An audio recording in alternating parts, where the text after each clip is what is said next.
Et le parti pris du jour, c'est le vôtre, Éric Chesson. Bonjour. Bonjour. Bienvenue sur RMC. Merci d'être avec nous. Vous présidez l'association La Chaîne de l'Espoir et vous êtes de retour de Kaboul.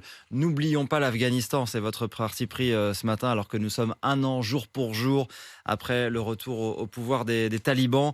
Le 15 août est un jour noir. Voilà ce qu'ont écrit des femmes afghanes hier sur une banderole. C'était ce week-end à Kaboul lors d'une manifestation. Qu'est-ce que vous avez vu sur place ?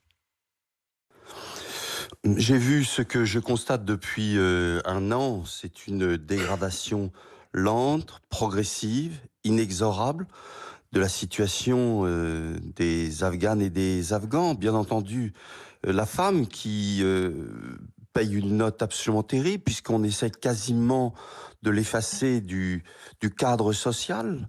Et puis les patients, avec d'abord la malnutrition. On sait que plus de 2 millions d'enfants sont menacés de famine. Et puis une crise économique absolument effrayante, puisque les Américains ont bloqué les avoirs de la banque afghane, 9 milliards, et donc il n'y a plus de système bancaire. Donc nous ne pouvons pas envoyer d'argent, même pour payer les salariés. Nous avons 900 salariés dans cet hôpital. Et enfin, je dirais cerise sur le gâteau, mais considérable, fuite des cerveaux. C'est-à-dire que les médecins, les journalistes, les vétérinaires, les ingénieurs partent. Ils partent parce qu'ils ont peur et surtout, ils partent parce que les petites filles ne peuvent pas aller au lycée et au collège. Donc, ils pensent que leurs enfants n'ont pas d'avenir. Donc, ils partent désespérément.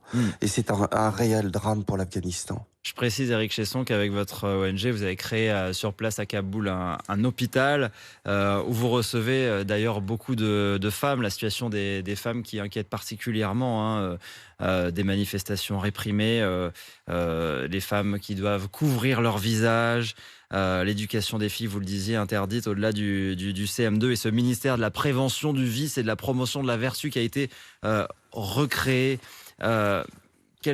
Que vous disent ces femmes quand vous les soignez ? Si vous voulez, vous savez, j'ai cité juste en commençant notre conversation le mot peur. Et cette peur, elle est omniprésente. C'est une peur poisseuse, peur du demain, peur de l'économie, peur de l'alimentation du lendemain. Nous avons, sur les 900 salariés que nous avons 30% de femmes. Pour nous, la ligne rouge, au-delà duquel nous n'irons pas, c'est nous voulons à tout prix que ces femmes continuent de venir travailler à l'hôpital français de Kaboul. Pour l'instant, c'est le cas. Nous arrivons à les chercher avec un bus pour leur éviter tous les checkpoints. Et surtout, nous exigeons l'accessibilité pour toutes les ethnies, mais aussi tous les genres, et notamment les femmes. Et pour nous, c'est une lutte du quotidien, et nous n'irons pas au-delà. Il y a des pressions, il y a des pressions, y compris sur les ONG, contre le travail des femmes ?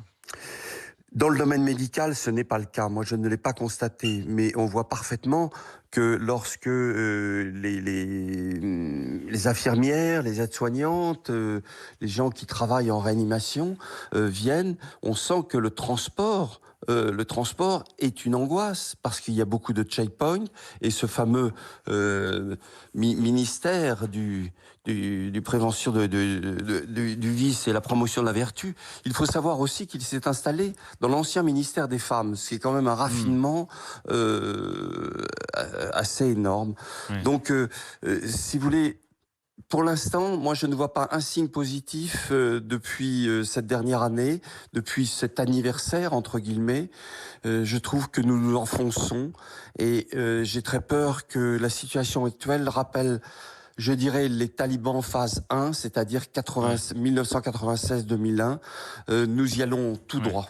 Et c'est ce que dit Amnesty International, qui publie ce matin un rapport sur la situation des droits humains en Afghanistan. La conclusion, vous l'avez aussi, Éric Chesson, c'est que les talibans n'ont pas changé, contrairement à ce qu'ils essayaient de faire croire l'année dernière. En effet, alors si vous voulez, c'est très difficile.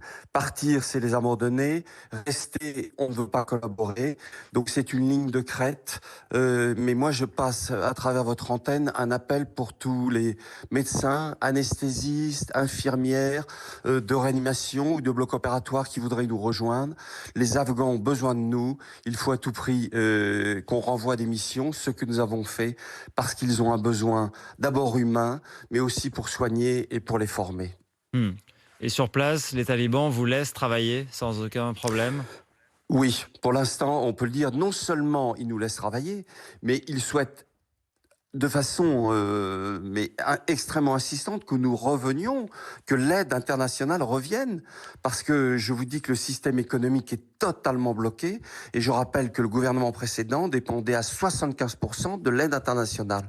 Cette aide n'est plus là, et en plus, les avoirs de la banque sont gelés, et donc, si vous voulez, c'est une crise économique abominable. Et dernière chose, l'hiver arrive bientôt, on sait que 2 millions d'enfants sont menacés de famine. Vous accueillez combien de patients dans votre hôpital? Si vous voulez, nous accueillons un nombre absolument considérable puisqu'on est à plus de 20 000 consultations pédiatriques et à travers cet hôpital, nous opérons 300 enfants gratuitement pour des interventions de chirurgie cardiaque, orthopédique, des interventions très lourdes qui ne peuvent être faites que dans cet hôpital et surtout de payer. Parce qu'ils ne peuvent pas Ouais. payer le transport, les médicaments, et donc c'est si vous voulez, c'est l'endroit du dernier espoir. Hmm.